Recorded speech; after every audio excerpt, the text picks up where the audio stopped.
جوڵاندنی کاتی هۆزەکان هێرش لە بەرەی باشوور و باکوورەوە.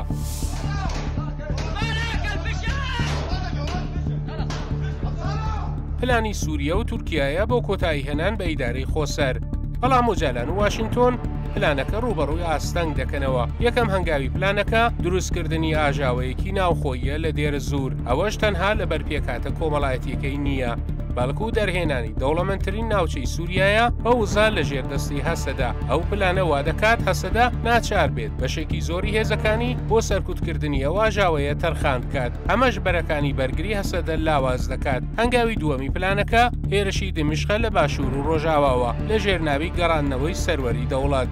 ئەم بەرەیە وا دەکات هەسەدا لە نێوان دوو ئاگردا بمێنێتەوە، سەرهەڵدانی هۆزەکان و هێرشی سوپای سووریا. دوای ماندووکردنی هەسەدا هەنگاوی سێیەم و کۆتایی دێتە ئاراوە. سوپای تورکیە و گروپەکانی لە باکوورەوە لە ڕێگەی سەرەکانی گرێسپی و منبەجەوە هێرش دەست پێ دەکەن بۆ کۆتایی هێنان بە بەڕێوەبەرایەتی خۆسەر.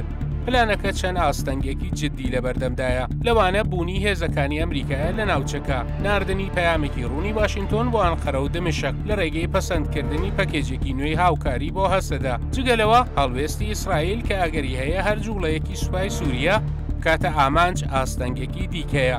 سەرباری ئەوەی هێرشی لەم جۆرە کاریگەری دەکاتە سەر پرۆسەی ئاشتی.